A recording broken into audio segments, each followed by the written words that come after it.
Everyone, welcome back to Pokemon Reborn. So I'm sorry this part took so long to actually come out. What happened was there's a lot of complications. Basically, I had to do some training up on my save files in between. So just a little party update. Everybody's kind of up to level 68. Somehow Kling ended up being level 69. You kind of want to level your team up for sort of a mini boss fight that's going to be happening in this part. Something else that happened was, I believe... Oh, I'm sick. Again, no big surprise there. I had my niece over for a couple days, and she was sick, and now so am I. You know, kids are kids. It just happens. And then I had to re-upload episode or part 16. It's really complicated, but basically, I messed up on the rendering of, like, the second half of the video, the last portion of the video, and it was really messed up. Like, I make mistakes here and there, and I've made plenty of them, but usually I can add some sort of correction to it. Like, I can pin a comment that corrects me where I went wrong, I can put it in the description, something like that. You know, if it's small enough, I can just glaze over it, or I can address it in the next video, and it'll all be good. But unfortunately, that video was really messed up, and I just decided to fix the errors, try to re-render it, and re-upload it, which is what I did. So thank you for your patience, and here we are at the Fiora Mansion. It doesn't really matter what you call it, we're still here. This is where you're supposed to head to after you defeat Samson. Oh, and something else I forgot to mention was, on my Magma save file, which is what I'm using right now, I actually had to re-battle Samson. So again, there was that. So anyways, you're supposed to head here after you defeat Samson, and you want to talk to Titania over here, and she'll go to get it. The only way to move forward is to read her diary, or not read it. It really doesn't matter what you do, unless you're looking for those relationship points with Titania.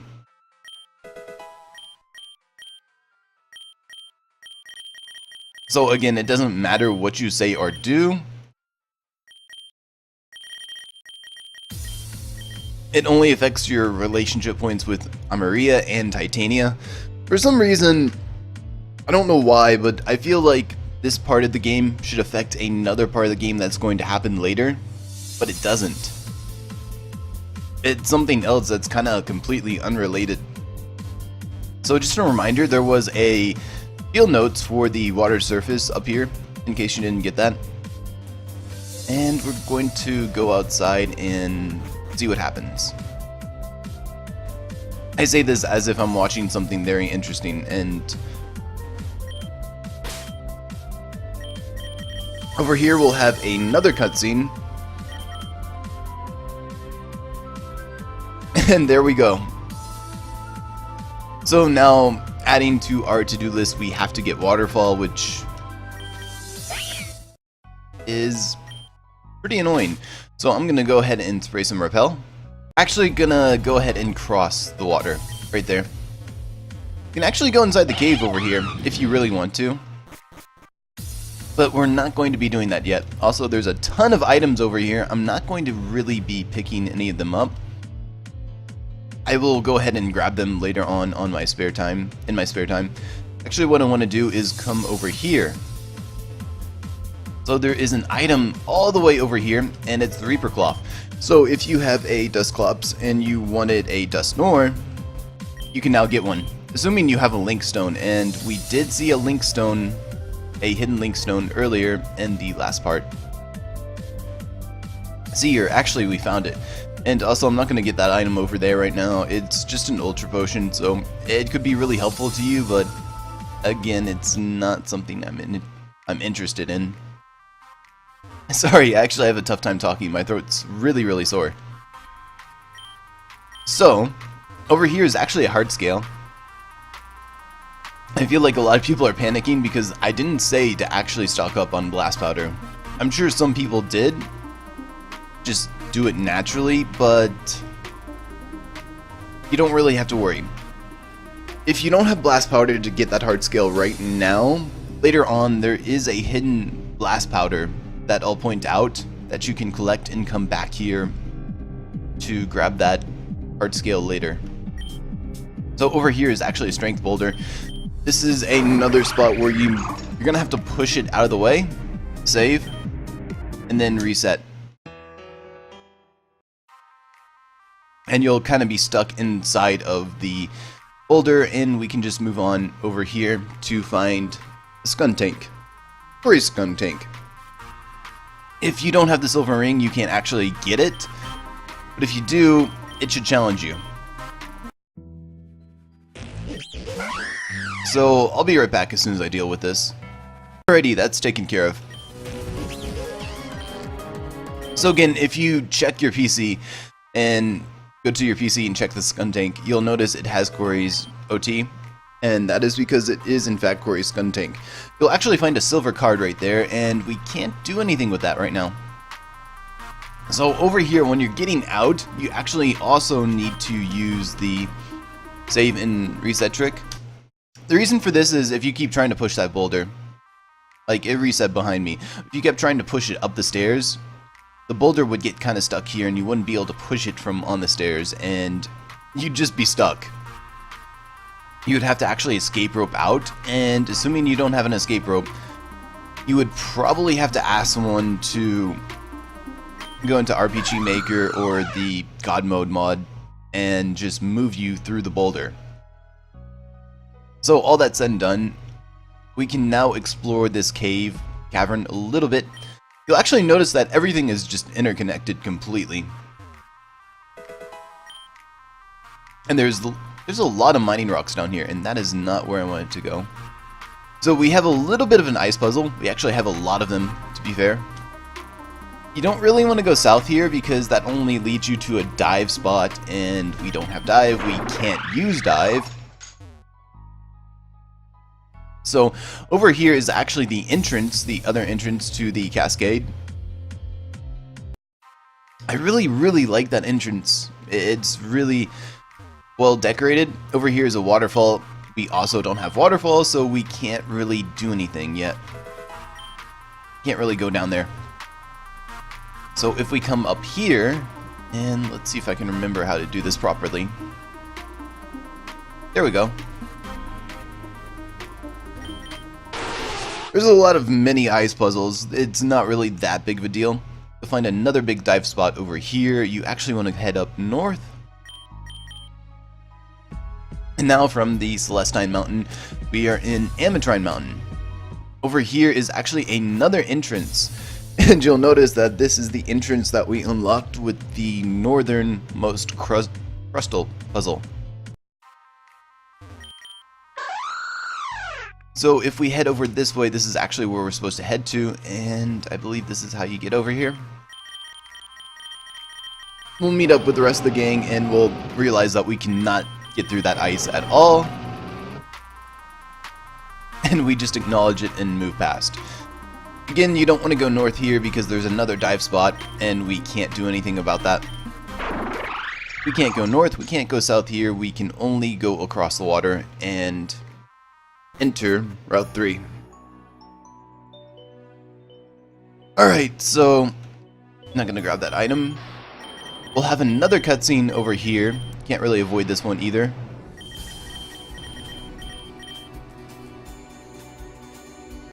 And you'll kind of notice that this whole area is sort of under fire. So here is your warning point. From here on, you're going to end up tag teamed with Aya. And that's neat because Aya will heal your Pokemon and you could just train in the wild if you want. And it's a lot more comfortable than actually grinding against Indra, which is your only real other option. At least I find that it is. So this is a really good spot to train. However, once you team up with Aya, you can't go back until you untag team with her.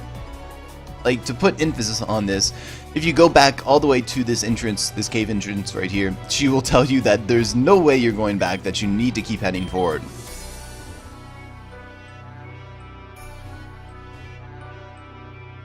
And that's fine. However, I do suggest that you collect some Pokemon for the next gym battle. This next one's pretty tricky, and I only have a couple of suggestions. The first one is that you grab a Boldore from Route 2, or the Cascade, and then you would grab, I believe, a Crustal works as well. You might want to grab one of those as well. And then over here you would grab a Bronzong. That's the one set that I would recommend, and I'll go over it more so in detail. But the other set that I would recommend is if you want to go with a water route, you would want to grab a Kingdra, and you would want to grab a Bronzong over here. So the way you would get Kingdra would be to grab a Horsey via fishing inside of here. And you would also have to fish until you could find another Horsey that's holding a Dragon Scale. And you would have to evolve it and train it pretty much. Which again, this is your opportunity to train, so I'd take that. And I'm sorry, I still sound, I know I apologized for it earlier, but I do in fact sound like freaking Kermit the Frog right now. So we're now tag teamed up with Aya. She's not the greatest tag team, honestly. So I'm just gonna hop all these ledges right now. And I want to come up this way and find another metal coat. The only other metal coat you could have gotten would have been in Tanzan Mountain, and you can definitely not go back there. I'm not really sure what this item is. Okay, that could have been useful. Could have. The correct path would be... The correct path would have been all the way down here. And I believe there should be a hyper potion if you come this way, on this rock right here.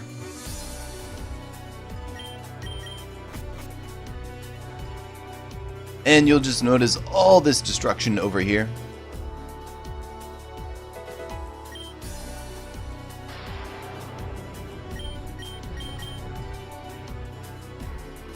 And I believe that's a rare candy right there. Called it. So anyways, in here there should be sort of another ledge puzzle. I'm not grabbing that. And you'll notice that there's some Team Meteor Grunts here. So I'm going to be right back as soon as I take care of them. So we're done dealing with them. They're actually the easiest grunts that we're going to have to deal with here. So you'll notice over here is a little bit of a really weird path.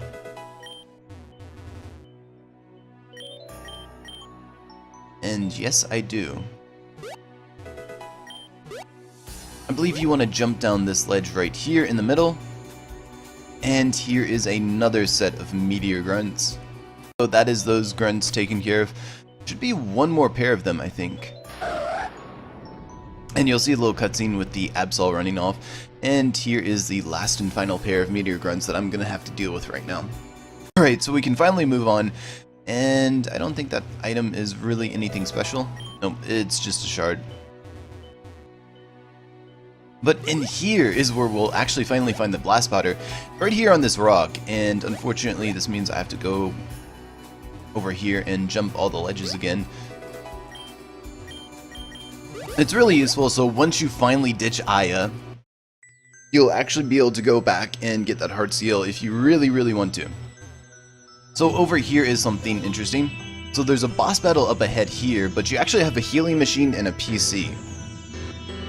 So basically, even when we don't have Aya with us to heal our Pokemon, we can train over here and just heal up right here. So over here, I would recommend you save, set up your team how you like, and get ready. So I've reordered my team and I've saved. We're gonna go in. We're actually going into another Aster and Eclipse battle. It's been a long time. Last time we saw them was on Azure Island, and it's been like 3 or 4 gym badges since then. So they lead off with their Solrock and Lunatone combination. Both have Levitate.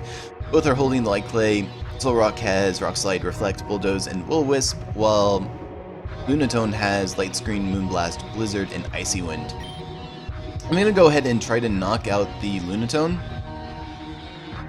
assuming I hit.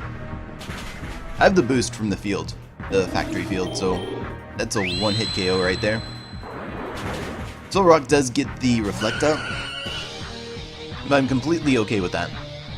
Next is going to be Eclipse's Vileplume. X-Spore, no held items, Sleep Powder, Nature Power, Sludge Bomb, and Petal Dance. I consider Eclipse's Pokemon to be a lot easier than Aster's, honestly. So I'm gonna go ahead and hit this with a Gear Grind and see how much damage I can do, even with the Reflect up. Solrock is gonna bulldoze us, which is unfortunate. I'm gonna hope that the Dragalge can handle it.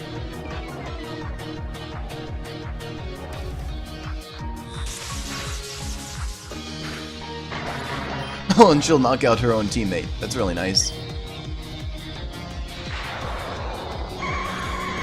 So that's 3 Pokemon down. That's pretty good so far. So next is going to be Eclipse's Oranguru and Aster's Krookodile. Oranguru has Telepathy, it has Light Play, it has Foul Play, Reflect, Instruct, Nature Power. Krookodile has Intimidate, it has a Muscle Band, has Bulldoze, Outrage, Rock Slide, and Foul Play. So I could switch somebody in, but Nature Power turns into Discharge, and I don't have anybody that really wants to take any of these hits.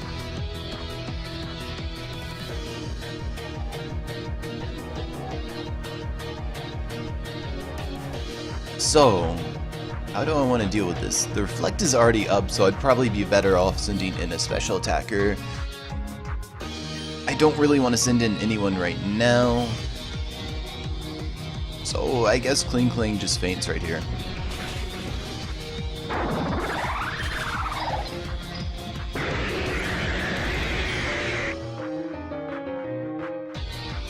Which is pretty unfortunate.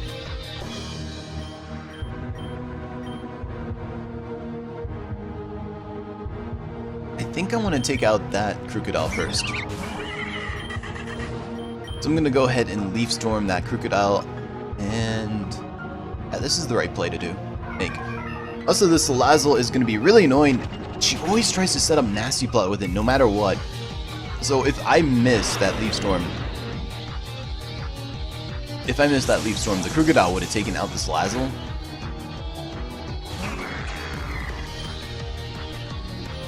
Which is really, really annoying.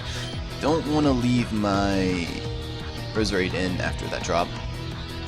This is Aster's Passimian. It has Bulldoze, Rock Slide, Brick Break, Giga Impact. It has the Receiver ability, so whatever ally that's out next to it that faints, it will receive that ability. It's also holding a Life Orb, so it hits like a truck.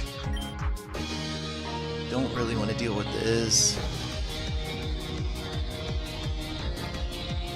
But at the same time, I do want to take out that Oranguru. I kind of have to. Go ahead and throw Leech Seed onto the Oranguru. I'm pretty sure that critical hit matters, actually.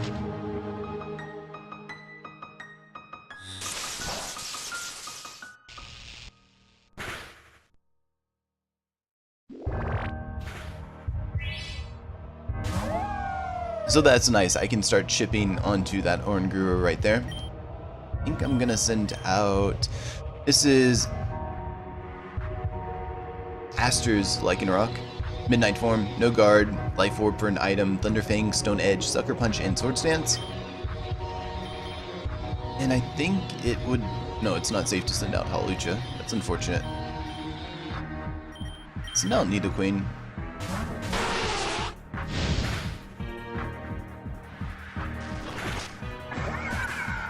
So that's going to be the end for Aya Salazzle, and here's going to come the trouble. I don't really like Aya as a tag team counterpart. Like right now it doesn't matter, but her Venusaur has a nasty habit of also spamming Nature Power. Even when, say, Aster has his Krookodile on the field, the Venusaur is still going to use Nature Power, even if she's only hitting 1 out of 2 of the enemy Pokemon.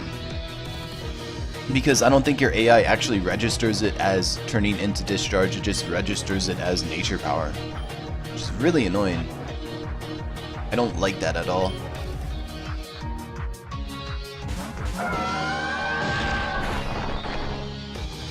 So Eclipse is actually going to swap in her Milotic. It has Marvel Scale, leftovers for an item, Scald, Confuse Ray, Recover, and Blizzard. So I'm going to swap out of here. Probably into my Meowstic right here.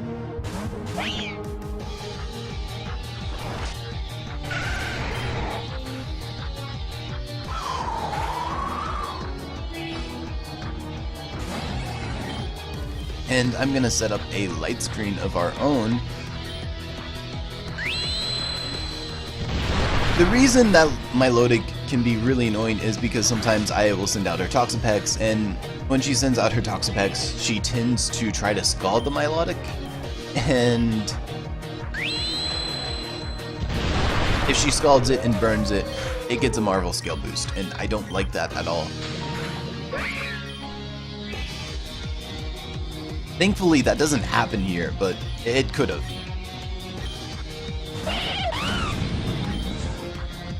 So I believe I'm free to go ahead and just Mach Punch this Milotic. I think I can do that. They don't have a Reflect up, so that's why I did that right there. This is also Aya's... I forgot what it is. Dust Form Lycanroc? Obviously, she gets this from Hardy. I'm gonna go ahead and close combat that Lycanroc over there, and she's gonna swap in her Toxapex.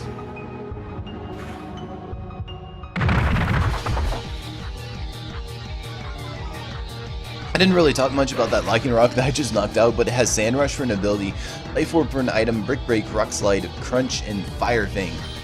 And this Golurk right here has the ability No Guard, No Item, Dynamic Punch, Bulldoze, Rock Slide, and Phantom Force. Sorry, I was getting carried away with discussing the faults of Aya, and believe me, she does have a lot of them. And I'm not talking personality-wise either. So that's the Oranguru down. We're just kind of cleaning up right now. And I'm going to send out my Roserade on this Golurk. Should be the last Pokemon, I think. Yeah, that's right.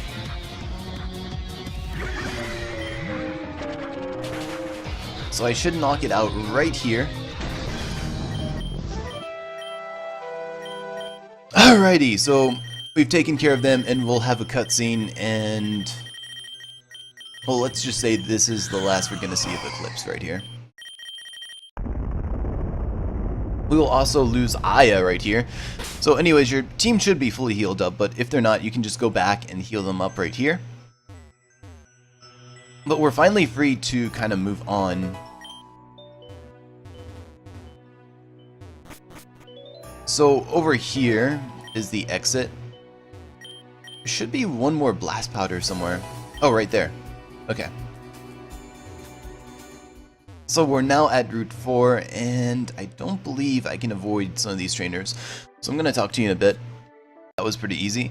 Over here, that's not what I'm looking for. Might be a seed right here. Oh, that's just Focus Nax. Okay, so over here in Route 4, there should be a little campfire over here. Oh, there's a heart skill right there. There should be a field note right here for the burning field. It's a fitting location for it, honestly. I'm trying to think if there's any way that I can avoid all the trainers here. I don't think there is. Oh, I can avoid him. Okay, that's okay. It just means I have to come back for that later, which is completely fine with me. Oh, I walked into this guy. Okay, that's taken care of, that's fine, it's whatever. Just putting potions out here. At least put something decent. Oh, and Hardy is right here. He'll talk to us really, really quickly before running off on his own. So now we are in Calcenon City. That's how you say it. There's actually a lot of things you can do here, and no more repel. Over here is actually the entrance that we can't really... we can go out here, but there's nothing you can actually do here yet. Which is fine. So, things of note here really, really quickly. Inside the Pokemon Center here is a Qwilfish trader. I say this, but she has a Munchlax, and she wants a Qwilfish. you could have fished up a Qwilfish in the mountain. Ametrine Mountain, Lustine Mountain, hopefully I'm saying those right. Over here is a house with a school teacher and her kids and a Magby. If you can get her a Magmamizer, I think that's how you say it. It's an item that you use to evolve Magmar into Magmortar. She will give you the Magby. You shouldn't be able to get it yet though. In here is nothing important, and in here should be a guy with an Elekid. He's pretty much the same way. If you can get him an Electroizer, which is the item that evolves Electabuzz into Electivire, he will give you the Elekid. Again, you shouldn't be able to get it just yet, but when you can, it's really worth it because they will be guaranteed to have 3 perfect IVs as their baby Pokemon. Over here is the house, and you'll find out that it's Eclipse's father's house, and you can talk to him and try to deliver the bad news. He doesn't really take it well. So over here is cutscene time. I don't know if you actually have to do this, but over here you'll actually have an encounter with Fern, and he makes it clear that he's joined up with the bad guys. Over here is another cutscene that you definitely want to trigger this time. And we can now leave and come over here. I believe we want to head to the gym this time. And again, we'll be greeted with yet another cutscene. Everybody will leave, and we can come back over here. So I believe... cutscene time again? Yes, it is. It's cutscene time again. So Sirius over here will drag Aya in front of us and demand the ring. It depends on what you say right here. It doesn't affect the story, but it does affect your relationship points with some of these characters out here. I'm not sure who, but again, there's a relationship point guide on the Reborn forums. So I'm just gonna say whatever.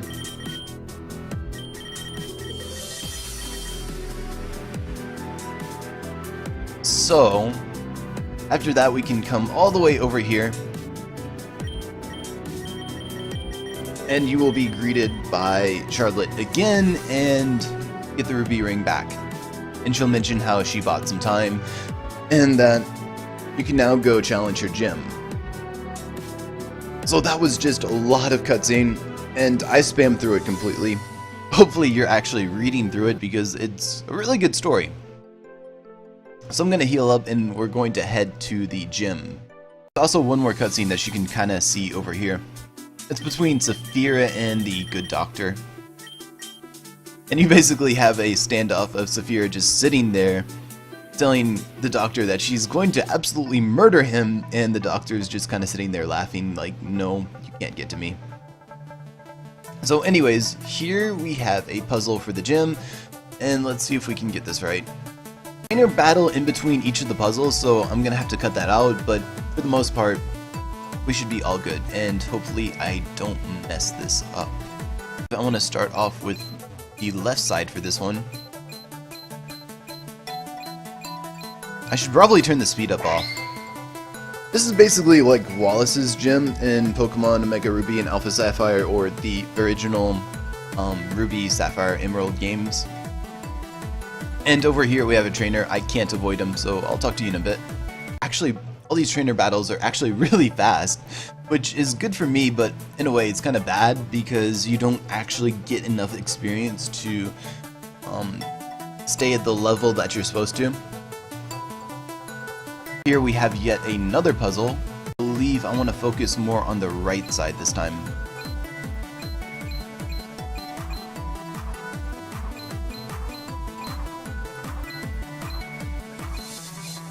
I really should turn that speed up off, but it doesn't matter.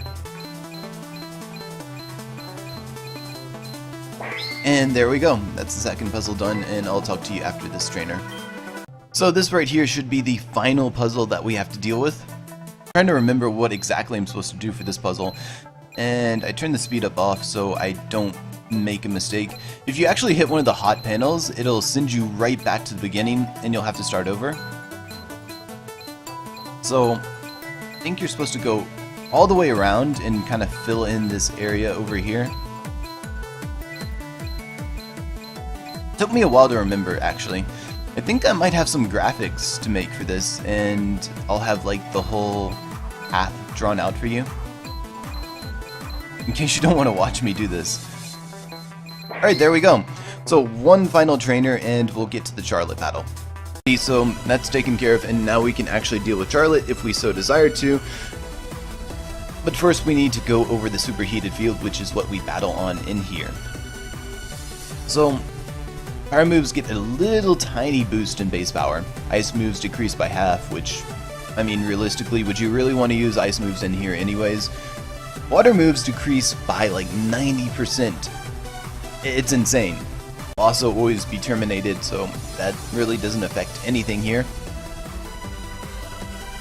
Certain attacks will actually also suffer about half their damage, lose half their damage in base power, and they'll actually generate steam. You can only create steam once per turn, and it lowers the accuracy of all active Pokemon except anything that has Mist, Keen Eye, well, except those are protected by Mist, or anything that has the ability Keen Eye, Clear Body, White Smoke, or unless they're semi-invulnerable, such as if they're using Fly, Dig, I think Shadow Force? That one? It should be, yeah, it's Phantom Force, actually. So those moves are Surf, Muddy Water, Water Pledge, Water Spout, Water Sport, Sparkling Aria, Hydro Vortex, and Oceanic Operata. The last two don't really matter because they're Z moves and you shouldn't have access to them. Other moves affected would be Outrage, Thrash, and Petal Dance will cause you to become fatigued after one turn. Scald and Steam Eruption actually increase in base power, which is pretty nifty, I guess. Nature Power becomes Heat Wave. Camouflage turns you into a Fire type. Secret Power may burn you. And the seed for this field is the Telluric Seed. It boosts your defense and applies Shell Trap. Shell Trap is actually... I'm trying to think of it. Yeah, Shell Trap is actually the signature move of Turtonator, and what it does is it's decreased priority, but it doesn't matter because it's the seed. But what happens is if you make physical contact with that Pokemon, then the trap hits, and it's like a 150 base power fire type damaging attack. And it really stings, especially on this field. But you have to actually make physical contact, so that's pretty nice. So in order to get rid of this field, you could use Blizzard or Glaciate or Sub-Zero Slammer. The second two are absolutely not important because you don't have access to them. And if it's not raining or if you don't set up Water Sport, this field will turn into a burning field if the moves Eruption, Lava Bloom, Heat Wave, Flame Burst, Incinerate, Searing Shot, Fire Pledge, Mind Blown, or the Z move for the Fire type Z move is used. That's not good, is it? The reason I say so is because we've gone over the Burning Field before, and it's basically like a stronger version of this field, and you don't want to deal with that. So I think I'm done croaking out about the superheated field. So let's go over the strategy for this battle. I'm actually doing this battle as in a really minimalistic fashion. Yes, please move. I don't know why the old man didn't move. That's kind of weird. Be changing my team up. This is one of those battles where you just have to change your team. It's a really strong battle, and unless, to put it simply, Charlotte is the first gym leader who has a team of Pokemon that not only have full EVs, but they have the perfect IVs as well. So unless your team has perfect IVs and perfect EVs, which mine doesn't, and you don't really have the opportunity to fix that at this moment, then you're gonna have to change your team up a little bit. And I'm trying to switch out the correct members. I think I want to put Hawlucha in here. So over here in my shared box, I have some Pokemon that I trained up. I'm actually swapping them between my files because I don't want to have to train them up twice. So I have first off my Heatproof Bronzong. I have my Crustle with Sturdy. And I have my Gigalith with Sandstream. There's two strategies you can go about for dealing with Charlotte. Two main ones, really.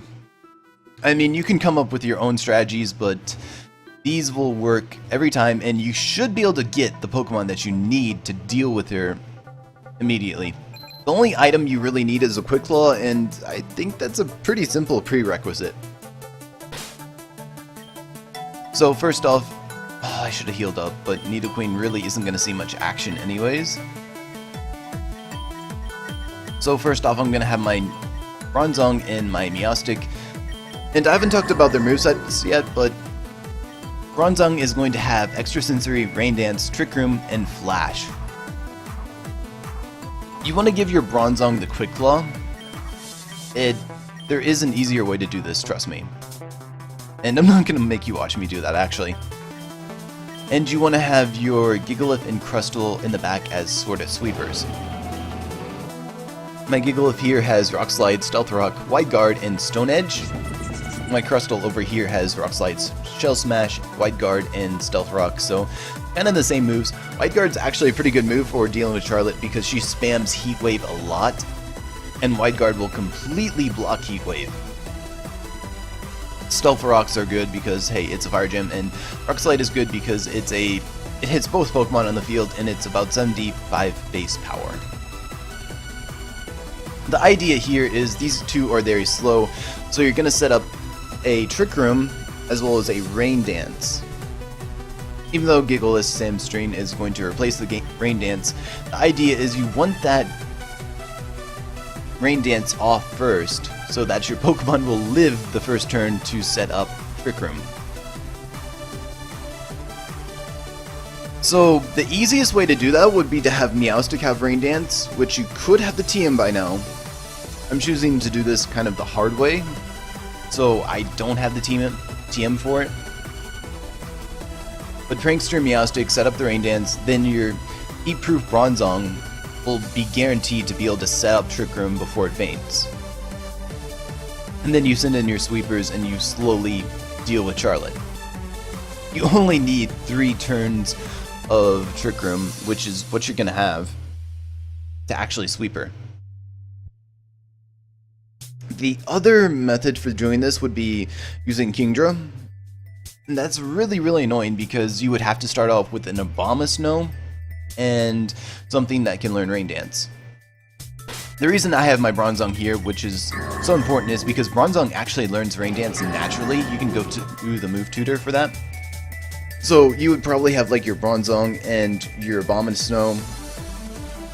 And what you would likely do is you would give your Abomasnow the Quick Claw, and you would just keep soft resetting until you hit a Blizzard and terminate the superheated field. Your Bronzong would be guaranteed to set up Rain Dance, and then you'd send out your Kingdra, and you would sweep her with Surf, pretty much. Again, all these Pokemon are easily accessible to you right now. So you don't have to go back before the circus, which you can't, to actually get them. You can get them all now. You can train them up. You have everything you need. Which is pretty much what I like about this solution. It may be a little bit painful for me because I could have done better, but it's something that anyone who's stuck at this part has access to. So we're going to go ahead and battle Charlotte, and I'm actually going to cut to the clip where my Quick Claw finally activates. So I'll talk to you then.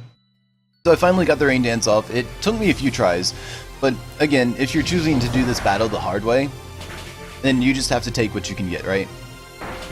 So I should live that. Okay, that's good, that's good.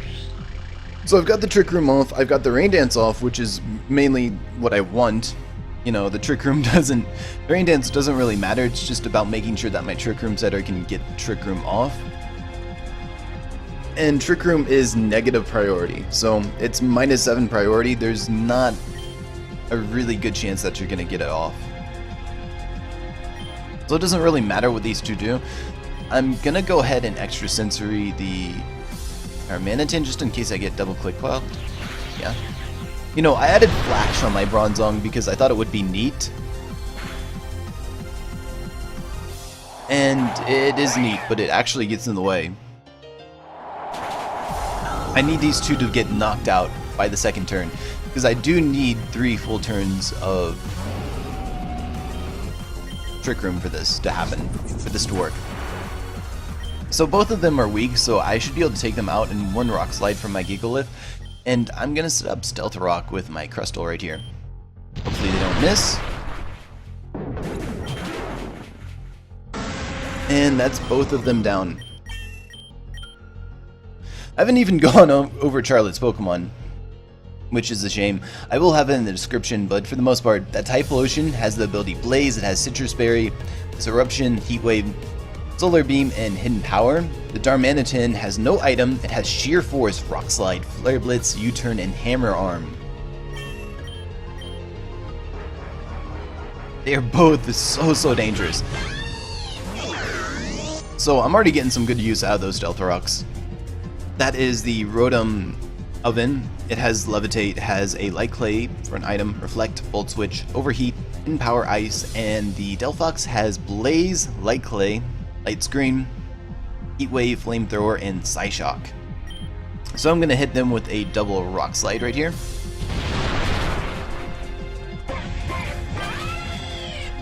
I didn't even need that actually. Alright, that's fine. So that Volcarona is going to come in and it's going to instantly lose half its HP because of Stealth Rocks. They're so good here. That Ninetales is unfortunately going to have Drought. It's going to set up the Sun. So that Volcarona has a Charty Berry. It basically will decrease the damage it takes from Rock type attacks. So again, this is why I want 2 Rock types so I can hit both of them twice. It has Giga Drain, Quiver Dance, Heat Wave, and Power Rock. That Ninetales has Drought, obviously, has a Telluric Seed, which means it has Shell Trap ups, and it also has +1 defense, has Heat Wave, Solar Beam, Hidden Power, Rock again, and Nasty Plot. It is also 2 levels over our level cap, and my Gigalith actually leveled up. So I'm going to hit them with a double Rock Slide, hopefully this hits. That's interesting, I thought she might have healed up her Volcarona. Alright, that hit. And that is Firebug Charlotte. So again, it's a really difficult battle if you don't plan for this. And honestly, if you didn't have the proper TMs to make this an easier battle, and you have to reset over and over until you get a Quick Claw activation, then it is what it is, you know. You didn't prepare for the battle, and the fact that you still have a pretty good method to actually take her out is still something to be happy about, honestly. So I'm sorry, I'm just absolutely winded, I'm sick, my sore throat is really starting to strain itself. Thank you guys for watching, and I'll catch you next time.